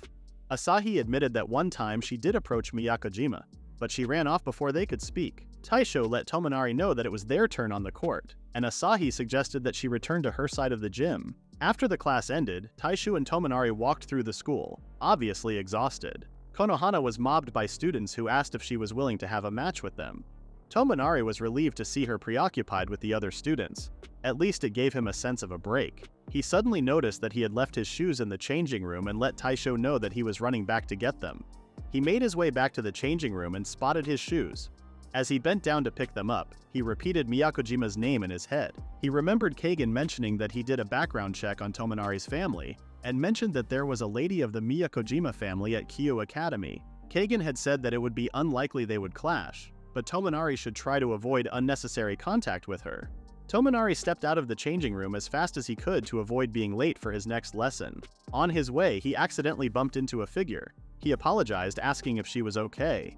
He looked up to see that it was Miyakojima. He darted away, but it was too late. Miyakojima called back, asking if he was Itsuki. Tomonari muttered, "Nope," still attempting to escape the situation. But then Miyakojima shouted out his name before dashing after him. She knew it was Itsuki. She jumped into Tomonari's arms, telling him how much she missed him. Tomonari insisted that they take a step back to talk. It turns out that a long time ago, Tomonari was taken care of by Miyakojima's family. The next chapter begins with Miyakojima straddling Tomonari, tears forming in her eyes as she realizes who he is. Tomonari was once under the care of the Miyakojima house for a short period of time. Tomonari's parents were always poor, which troubled the family to a point that nearly led to divorce. His mother and father were constantly blaming one another for their gambling addiction, and one day it all became too much for his mother, who left with Tomonari when he was a little boy. But his mother was disowned by most of her family, leaving her with little choice about where to go. The only place she could turn to was the Miyakojima house, as his mother was a relative. Tomonari's mother told him that his grandparents' lifestyle was far from admirable, so she chose to cut ties with them as well. But even young Tomonari knew that there was a limit to how shameless you could be. So his mother spoke to her distant relatives, and it worked. She and Tomonari were taken in by the Miyakojima house. although there were concerns among the family who discussed Tomonari's family and their gambling addiction, wondering if they would be a bad influence on Narika. Tomonari wandered around the house, which was considerably larger than his own. He heard a little girl's voice and came across a figure whacking a post. Tomonari made the mistake of moving, which made a sound. She asked who was there. Tomonari stepped out of the shadow and stuttered. He introduced himself as Tomonari Izuki and explained that he had never seen a dojo before. This angered the girl, who told him that she hated weaklings. She had heard about him from her servants and disapproved of how he did not have a job. She yelled that she would give him a job while he was there, to take care of her. It turns out that the girl was Miyakojima Narika, daughter of the Miyakojima house. Since Tomonari's first day of meeting her, he was made her servant. She called for him at least 10 times a day, for issues as simple as catching a bug or being a shoulder to cry on when her father told her off. Tomonari would pet her head when she was upset to comfort her. But Tomonari found it difficult adapting to his new home, feeling like he wanted to cry himself. Miyakojima would tell him that he was much stronger than her. She went on to say that she admired how he did not cry when adults got angry at him or when he saw a bug. Narika was physically strong but not mentally resilient, and as the daughter of the house, she could not really turn to anyone. Tomonari thought about her situation and realized that she must have been waiting for someone to be there for her. Miyakojima would tell him that, as a woman of the house, she had a desire to be strong, but the only thing she lacked was courage, especially considering the fact that she could not go out alone at the age of 10. Tomonari was already aware, even at a young age, that the outside world could be a dangerous place. Miyakojima was afraid of the outside, but she was jealous of her classmates who were able to walk home alone after school. Tomonari listened to her vent and suggested that she could go out with him. Miyakojima was stunned by the offer, but Tomonari insisted that it should be fine since they would only be out for a little while. He held his little hand out to Miyakojima, who took it, sealing the deal. The two went out into the town for the first time. Miyakojima was amazed by the outside world and loved it. For the first time in her life, she felt free. She asked him what all the buildings were, asking to go inside. Inside the shop, she tasted unmaibu for the first time, which she loved. Miyakojima thanked the shopkeeper and wandered outside again with Tomonari. The two continued to visit the town a couple more times. They had to be really careful as they would have been in big trouble if the servants found out. They kept getting away with their visits until one day they were caught. Miyakojima's father was furious. He yelled at Tomonari for bringing danger to his daughter, asking how he was ever going to take responsibility if something happened to Narika. He kicked Tomonari and his mother out that day, which did not surprise Tomonari at all. He was convinced that his uncle would kick them out sooner rather than later anyway. He and his mother left immediately, with Tomonari taking the responsibility for supposedly putting Narika in danger. Narika was heartbroken and called after Tomonari as he left. She promised him that she would become strong as her parents pulled her away. So the flashback ended, confirming that Narika and Itsuki are cousins. Miyakojima freaked out in the hallway of the Kyu Academy, not letting go of Tomonari. Tomonari asked her to calm down, explaining that it would be bad if someone saw them like this. But Miyakojima was so happy that she could not even move. Tomonari told her that she should be fine after a short rest, and suggested she go to the resting beds. He dropped her off and excused himself, but she insisted that he not leave her. He explained that he needed to return to class, but she continued to cry. She asked him what happened after he and his mother were kicked out of her house, and he calmly told her that his parents spoke to each other to resolve their differences. Miyakojima said that it was good to hear that his parents got back together, but he should have updated her on his life. She admitted that she was worried after he left.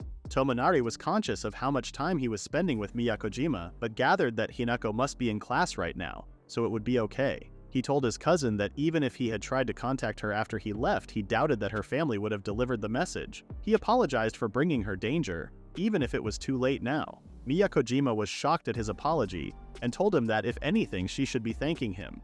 If it weren't for Tomonari bringing her outside, she would have stayed a coward. She went on to say that he was the reason why she changed, although Tomonari questioned her eagerness, telling her that she still seemed a little shy. She looked down, ashamed. She told Tomonari that it was something she was still working on. Tomonari said that her father was still strict, so her personality made sense, especially since she did not have much freedom in her life. But Miyakojima told him that she had actually won against her father. She had won in kendo, judo, aikido, karate, and other martial art competitions, and that was the only prerequisite for her to roam free without an escort. She was delighted to tell Tomonari that this meant that she had won her freedom, although it could get quite lonely with no one accompanying her. Tomonari told Narika that he had heard that there were some strange rumors going around school about her. She told him that they must just be some misunderstandings. He asked her how such stories even came about, and Narika explained that it had something to do with the Miyakojima house. It turns out that her family house is full of martial artists, with their motto being that a sound mind is a sound body. So since she was a child, she had been taught all kinds of martial arts. Because of that, it was not abnormal for other students to assume that she came from a violent background. But to make matters worse, she was quite bad at making friends. She admitted that she got nervous when she had to interact with others, which was the main reason why other students did not understand her. Tomonari understood where she was coming from, confirming that she had always been like that. In fact, the same thing happened when Tomonari met his cousin for the first time. Miyakojima admitted that she got so nervous that she couldn't communicate well, and people thought she was glaring at them. She told Tomonari that people had started to call her a yakuza or something. She looked over at Tomonari and begged him to help her. Tomonari was saddened by her story. It really seemed like Narika's life was filled with misfortunes. He told her that he wanted to help but was obviously hesitant when he remembered his current situation. His phone buzzed in his pocket, and despite Narika's wailing, he told her that he needed to pick this one up. He picked up the phone and Shizune asked where he was. He explained that he was near the infirmary when a student fainted in front of him. He wasn't lying after all. Shizune told him that she noticed that his location was far away from Konohana, which made her worried, as he did not have any alternative classes scheduled. She applauded him for helping a fellow student but reminded him not to forget his duty. He realized that he probably should get going soon. He returned to Miyakojima, who was ready to interrogate him with more questions. She asked why he was at Q Academy, especially since she knew he came from a poor family, and the only people enrolled in the school were from rich, or at least influential backgrounds. He told her that his parents won big in their usual gamble, which was why he was able to attend the school. Miyakojima knew that he was lying, as the school would never accept a student who came from a gambling family. Tomonari was unsure of what other excuse he could make, so Narika asked him if it was because of something he could not tell her. His phone buzzed again and he apologized to Narika. She freaked out, noticing that he was about to leave her again. Tomonari explained that he needed to pick up the phone, but she begged him to wait. She was still really traumatized from Itsuki being taken away from her as a child. He noticed that she was worried and promised her that they would be able to meet again. She accepted his words but asked for a head pat before he left. He was confused by her request, but she explained that it was something he used to do for her when they were kids. He lifted his hand and placed it on her head, and she loved it. She finally felt calm again. Miyakojima admitted that she thought they would never see each other again, so she remembered him patting her head as a precious memory. Tomonari told her that she didn't really look like a second-year high school student, and she told him that she knew. She told him that they needed to meet again soon. Tomonari called her name and apologized for leaving her so suddenly. The two gazed at each other, smiling at the fact they were reunited. And out of nowhere, Konohana appeared. She was smiling but assertively asked Tomonari what he was doing. Tomonari and Miyakojima were stunned to see Konohana appear. Tomonari asked her why she came to the infirmary, while Miyakojima rambled that the reason Itsuki was with her was because he came to help when she randomly fainted in the hallway. Konohana explained that she was feeling unwell, so she had to excuse herself from class. Tomonari thought that Shizune must have been calling again to let him know that Konohana was on her way. Konohana asked Miyakojima if she hit her head somewhere since she saw Tomonari giving her head pats. Miyakojima began to stutter nervously, but eventually blurted out that she had known Itsuki since they were children. Konohana questioned what was being said, but Miyakojima continued to say that Itsuki had been living with her since she was 10 years old, and he would always take care of her. Konohana remained composed but kept asking questions about their relationship. So, Miyakojima made an excuse for her behavior, explaining that she was only excited to meet Itsuki again, and that she felt like she owed him a lot in return. Miyakojima turned to Tomonari and asked if he was able to go to her house again, just to hang out for a bit. Tomonari awkwardly responded that he would, only if she would be okay with that. Miyakojima continued, saying that she thought it was okay for them to rebuild their relationship and be like it was in the past. Their intimate discussion was interrupted by Konohana, who told her that it wouldn't be happening. Although she was assertive, Konohana smiled at Miyakojima as she explained that Tomonari was working at her home right now. Miyakojima was silenced by her words and she asked Tomonari if that was the truth. Tomonari told her that it was true, but he knew that if he were to explain to her that he was working for the Konohana household, she would find out the truth about Hinako. By her knowing, it could compromise his position. It was his duty to be by Konohana's side. He whispered to Hinako that he wanted to keep the truth a secret, but Konohana calmly asked him why. By this point, Miyakojima was freaking out. She asked him again if he was working at Konohana's home. He paused before telling her that it was the truth and that he was working as her caretaker. Miyakojima was devastated to hear this, telling him how unfair it was. Konohana remained nonchalant as Miyakojima broke down. She tried to explain how much Tomonari meant to her, but she couldn't string together a sentence as she cried.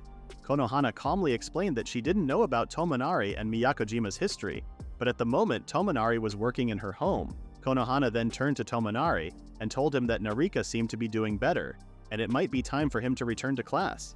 Tomonari agreed, and Konohana slyly mentioned that she too felt better and would be joining him. Miyakojima continued to stutter but had no words left. Tomonari explained that he was Hinako's caretaker, so he couldn't go against her will. He apologized to his cousin before walking off. He joined Konohana's side and asked her if she went to the infirmary to look for him especially.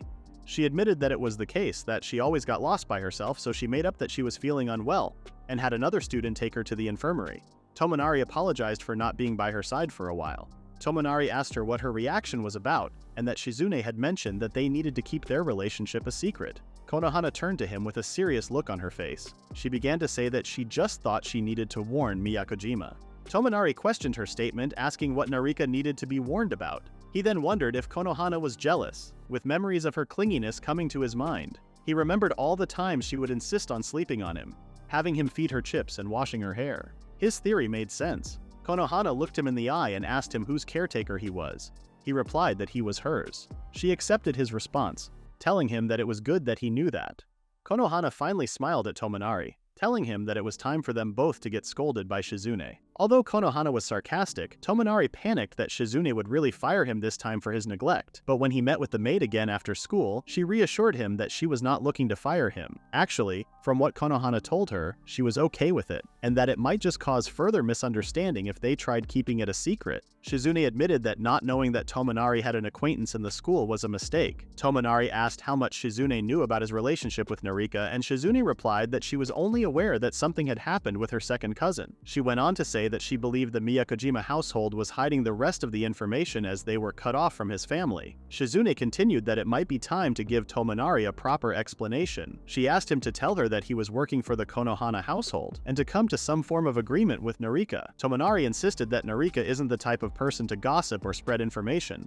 Shizune told him that the new story should be that Tomonari was with Konohana for the sake of training to become the successor of a corporation, that he was living in the Konohana household as an apprentice. She firmly told him that he needed to keep the truth about Konohana a secret. Shizune continued to lecture that if it were up to her, she would have wanted it to be a secret that Tomonari was working for the Konohana household too, but it might cause more trouble after all. She was briefly interrupted by another maid who asked her to sign some paperwork. Tomonari questioned what trouble it would cause. Shizune explained that it might cause trouble when they look for a partner for Konohana, as having a male classmate living in her house and working for her might not leave the best impression. Shizune looked down at Konohana and told her that she was clinging to Tomonari like a koala. She asked the girl if something was wrong. She asked if Konohana was worried about Narika, but Konohana only asked for more head pats. Tomonari accepted and stroked her head. Shizune continued to say that ever since Tomonari had joined, Konohana had been acting strangely. Tomonari apologized, but Shizune told him he was not at fault. He looked down at Konohana, his gaze lowered, causing Shizune to ask if he was okay.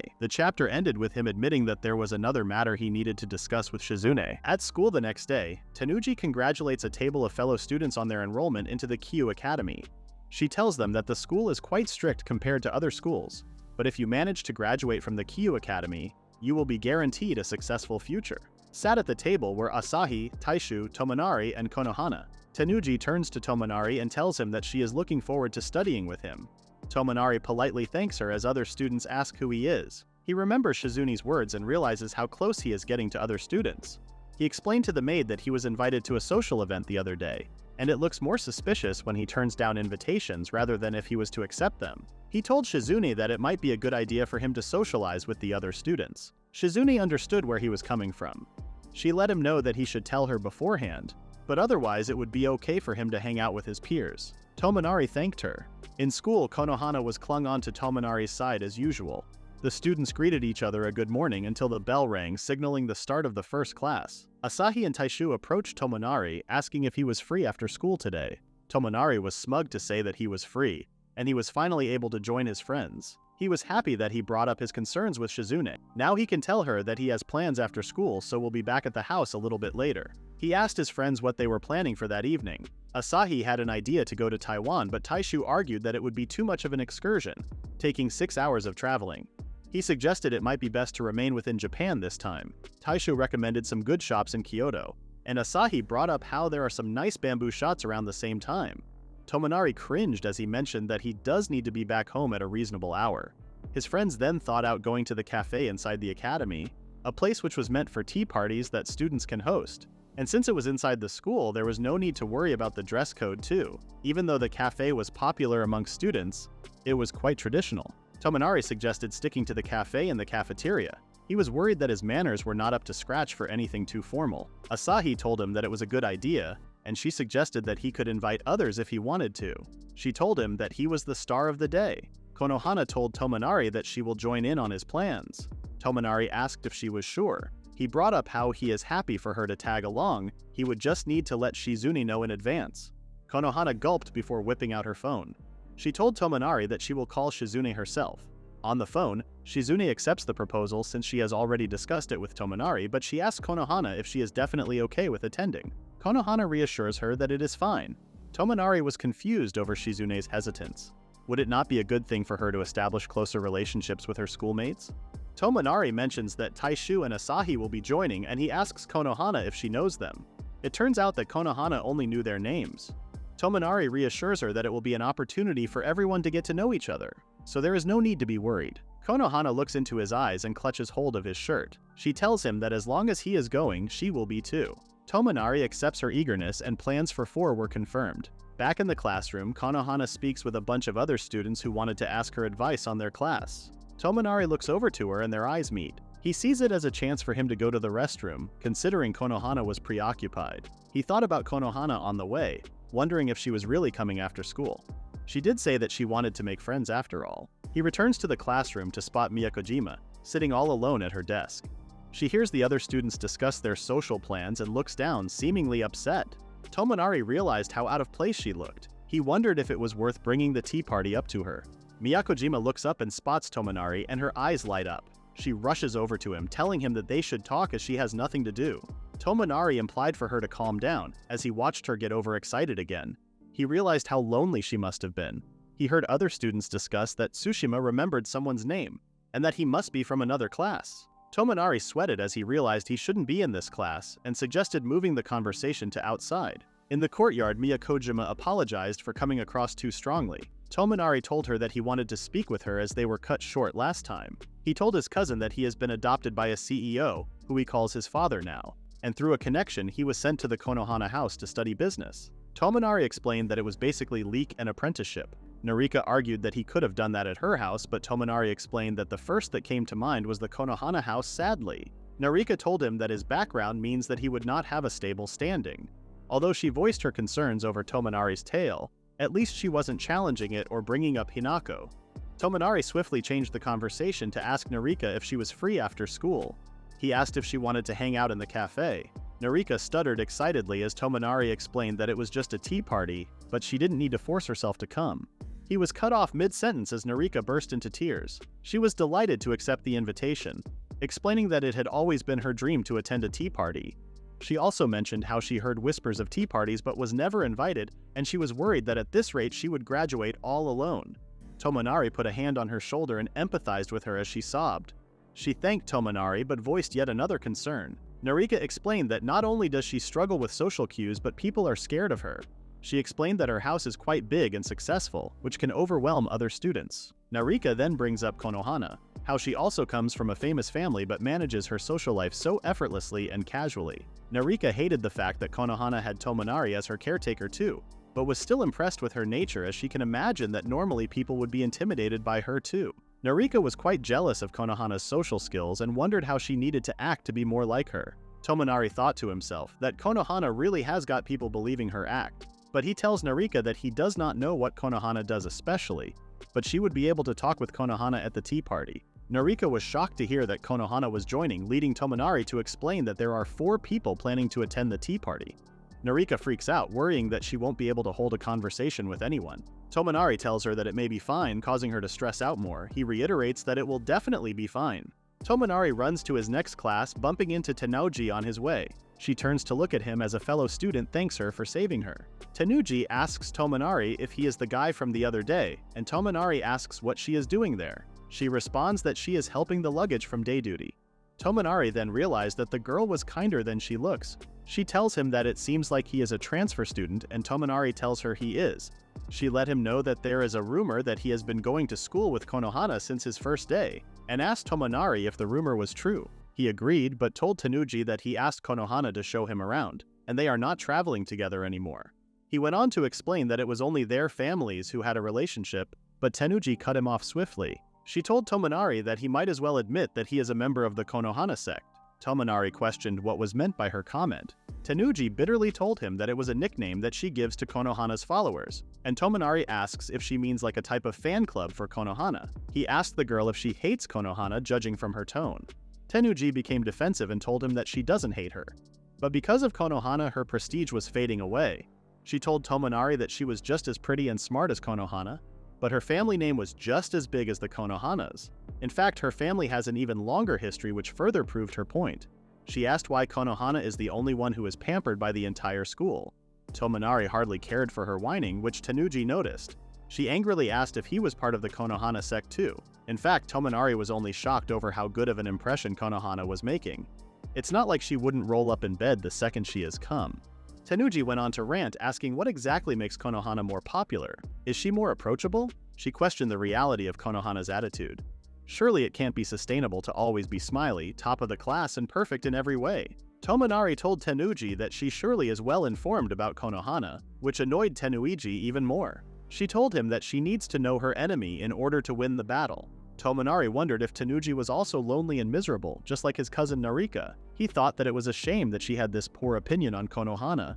As they both come from similar backgrounds, they could consider each other as equals. Tanuji finished her rant by confirming that she and Konohana were rivals. Tomonari changed the conversation to ask Tanuji what she is doing after school. He told her about the tea party in the cafe and asked if she was willing to join, letting her know that Konohana will also be there. Tanuji gasped at the proposal, asking Tomonari if he was planning to take her to his rival's territory.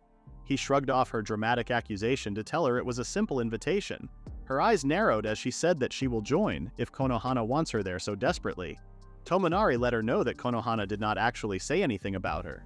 This burst Tanuji's bubble. To save her ego, Tomonari made up that Konohana may have mentioned something about asking Tanuji to join.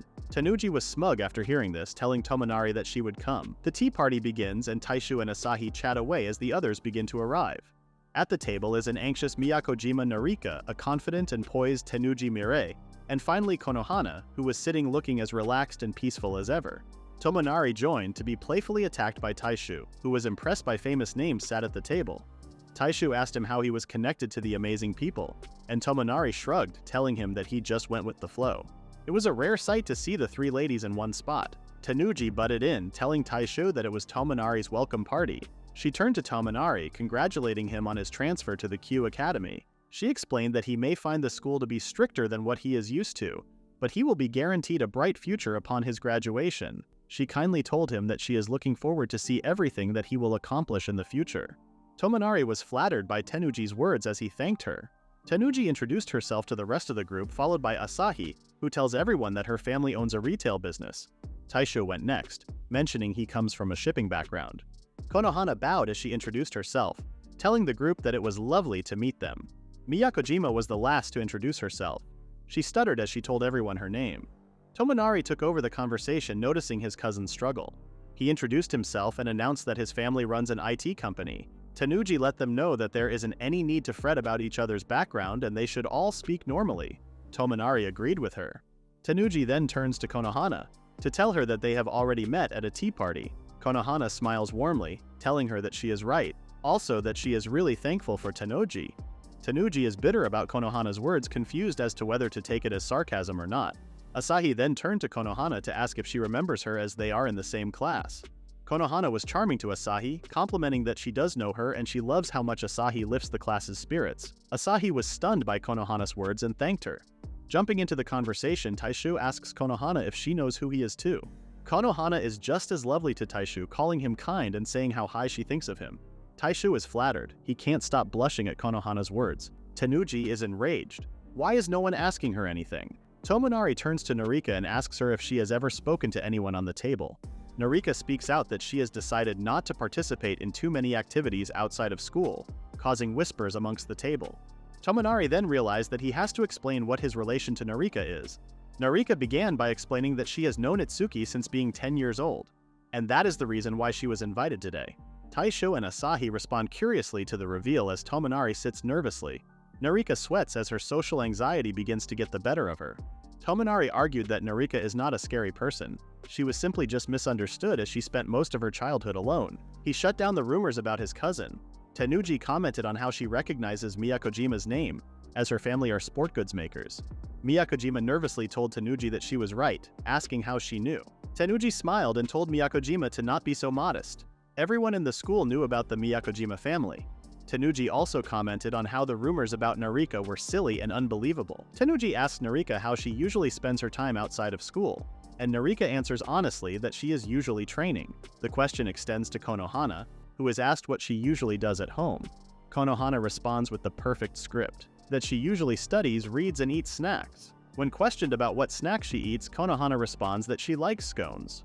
Tomonari laughs on the inside. If only everyone knew that all she does is sleep and eat chips. But the others bought Konohana's words, commenting on how that is what they imagined that she did anyway. Taishu asked what type of relationship Tomonari's family had with Konohana's. Konohana answered that her father and Tomonari's father are acquaintances. Asahi mentions how wonderful it is that they can all sit at the same table as friends now. But Asahi asked Tomonari if that really is all there is to his and Konohana's relationship. Konohana sipped her tea mysteriously, as Taisho playfully told Asahi to stop being so suspicious. Konohana's silence made the situation even more awkward, as Tomonari jumped in with some waffle. He explained that there was nothing special between him and Konohana. He explained that their parents knew each other and that's it, and that he wouldn't be a good match for Konohana anyway. Konohana mumbled that he was right, as she took another sip of tea. Asahi noticed the tension and let the question go, saying that Tomonari probably already has his hands full with his studies until now. Miyakojima was listening in from afar, noticing the lies. Tomonari was called out by Tenoji, who questions his manners as he drinks his tea. She explains that it is more elegant to bring the cup to your mouth instead of the other way. Tomonari sweated as he thanked her for her input. Taishu mentioned how Tomonari did come from a normal school before moving over, which would be why he is not used to the manners here. Taishu went on to say that he has heard that normal schools have quite interesting traditions, such as splitting the bill or kleptomania. Tomonari explained that splitting the bill simply meant that everyone paid their portion. Taishu asks Tomonari if his school had any similar traditions, and Tomonari brings up the 3-second rule. Tomonari teaches Konohana about the 3-second rule. He picks up a part of his scone and drops it to the table. He picks it up and to the rest of the table's horror, he eats it. He explained that when you drop something you can still eat it as long as it is under 3 seconds. Taishu and Asahi were stunned at the practice. Konohana then picked up a scone and dropped it to practice the trick. Tomonari sweated as he watched her copy him, suggesting that it may not be wise for her to imitate him. Hinako still munched away at her scone. Everyone at the table was shocked over how fast Konohana dropped her manners, despite her graceful appearance. Hinako shrugged the action off, mentioning how commoners do come up with interesting rules, but the 3-second rule cannot really be a good thing. Asahi mentioned that the rule does make you feel like dropping your food isn't an issue. Tenuji brought up that she may try the trick too, but Konohana did not approve of the rule, arguing that it shouldn't be a matter whether it's safe or not to eat the food, rather it was shameless. Tomonari looks over to Konohana, telling her that she did have a good point. The students made their way to the pickup point, and Asahi's driver arrived first, apologizing for the lateness. Asahi blushed when her driver greeted her formally, asking him to not call her his lady. Tomonari noticed Taisho also get into Asahi's car, and he asked why they were both traveling together. Asahi explained that both of their houses are nearby to each other, and it wasn't a big deal anyway as they had been friends for so long anyway. Taisho mentioned how it also gives them a chance to take turns between their servants. He thanked Tomonari for organizing the tea party. Tenuji yelled after Konohana as she began to make her way. Konohana stopped to turn to Tenuji, who told her that despite it being their first ever tea party together, it was not bad at all. She continued to say that it would be great if there would be another chance for them to discuss school or their houses. Konohana warmly agreed to remember to arrange something soon. Tenuji was thrilled to secure another meeting with her so-called rival. Tenoji turned to Tomonari, mentioning how she was happy that he was able to keep his posture straight today. She darkly tells him that he looks better with his back straight. Tomonari awkwardly thanked her, as Miyakojima commented how close they looked. Tomonari defended the fact that she was only being polite. Miyakojima told him that Tenuji is a very straightforward person, and he should take any kind words she gives to be a genuine compliment. Tomonari asked why his cousin seemed angry, and she responded that he was lucky to be given that treatment after only 3 days in the school. Tomonari heard his and Konohana's name being called. It turns out that Shizune had finally arrived. She approached Tomonari, who was still with Miyakojima, and introduced herself to the new face as Konohana's maid. She firmly explains to Narika that Tomonari was under the Konohana house formally from now on, so she would appreciate it if Narika kept his past a secret. Clearly intimated, Narika promises to keep Tomonari's past to herself. Shizune thanked her. Tomonari wondered if Shizune made the effort to collect himself and Konohana in order to meet with Miyakojima directly. Shizune prompted the two to make a move with her, but Tomonari nervously looked over at Narika, who was still alone. She mentioned how her car would be late. He asked Narika if her pickup was close by and that he wouldn't mind staying with her until it arrives. Narika asks him if he is sure. Tomonari turned back to Shizune to tell her that he will be escorting Narika so she is not by herself. Shizune accepted his plan, mentioning how Konohana had a busy evening so will head back, but will arrange for another car to pick up Tomonari later. He thanks her, and Shizune asks Konohana to confirm that she is alright with the new arrangements. She smiles kindly and agrees. In the back of her car, Konohana breathes out. She found the day to be really tiring. Shizune tells her that she did well today, but Konohana looks back, sad about the fact that Tomonari went with someone else. Shizune notices her fatigue and lets her know that she could have said no to the plans. Konohana listens to Shizune's advice as she looks out of the window, quietly saying that maybe she should have. Shizune apologized for letting Tomonari go with Narika, but she knew that if they were to stop him, it would have looked suspicious. It turns out that ever since Tomonari joined the Konohana house, Konohana seemed to change for both the better and for the worse. Up until now, Konohana joined tea parties under her father's order, but for the first time she did it under her own initiative. Konohana agreed with Shizune's insight before dropping her head into her seat. Shizune asked if she was alright and Konohana breathed that she may be hitting her limit. Back at the school pickup, Tomonari asks Miyakojima what is wrong as she stretches out. She explains that she can finally relax. Tomonari tells her that she already seemed quite relaxed during the event, but she argues that it's not fully her that he saw. She mentioned how it was thanks to the other students' help that none of her bad sides showed up to the party. Tomonari thought that it was a good point she made. Asahi did make an effort to include Narika in the conversation, and Tenuji naturally pulled her into the chat too. Narika thanked Itsuki, mentioning how if it wasn't for him, she might have remained alone until her graduation. Tomonari shrugs off her words, telling her it wouldn't have been that bad and he only helped her a little. But Narika was thrilled, telling him that she is convinced that today is the day that her life will change. She told Tomonari that he really was her hero. He taught her all about the outside world when she was little and saved her from being alone. He smiled, but she would not calm down with her words. She told him that this was why she cannot accept him working for the Konohana house, crying at how unfair it was. She asked him why he needs to stay at the Konohanas as he has her again now. She asked what he was doing other than working as a stay-at-home apprentice, and that he must be doing something else too. Tomonari calmly tells her that he needs to take care of his master too, but Miyakojima disputed his words, not believing that the perfect Konohana needed any further support. She asks him when his training will be over, and to her disappointment, Tomonari responds that he does not know. She asks if he would consider going to her house after that. Tomonari told her that he would consider her offer. Back at the Konohana house, Tomonari once again gets obliterated by Shizune during his self-defense class. She dismisses the session and Tomonari thanks her. Konohana appears in the training room and begs Itsuki for a bath, but Shizune explains to her that she needs to speak with Tomonari first. Konohana agreed to go back to her room as long as they don't take too long. When she leaves, Shizune explains that she does not want to keep Konohana waiting too long, so we'll cut to the chase. She tells Tomonari that she believes Konohana will faint sometime soon, so be careful. Tomonari was shocked to hear this, asking if Konohana was sick. Shizune calmly told him that he just needs to be careful, and ordered him to return to Konohana. In the bathroom, Konohana was already changed into her swimsuit. She was delighted to see Tomonari, who apologized for the wait. Tomonari agreed to get started on her hair as he brought the faucet to her scalp. He asked if anywhere was itchy as he began. Konohana told him that it feels different from last time. She noticed Tomonari's concerned expression and asked if he was okay. He reassures her that it is nothing. He changes the subject to mention how Shizune could make a separate chamber within the bathroom, which would provide more privacy for Hinako to wash herself. He asks her to pass him the bucket, and Konohana accidentally drops it to the ground. She mentions the 3-second rule, picking the bucket up and passing it over. Tomonari laughs that he is happy he taught her that trick. He lowers his gaze as his eyes catch Konohana, telling her that he will wait here. But she asks him about his time with Miyakojima and what they spoke about in private. Tomonari tells her a generic answer, that they only spoke about the tea party. He kept his eyes to the ground, thinking about how it felt wrong to watch her when she was only in a swimsuit. But Konohana clung onto him despite his appeal. She tells him that he is her caretaker, so he shouldn't go anywhere. and suddenly, Konohana loses her balance before sinking to the floor. Tomonari panicked, asking her what was wrong, but it was too late. Hinako was completely unconscious. Tomonari yelled her name, realizing what had just happened. That is the end of the recap at Chapter 11. Please read the pinned comment about the next part.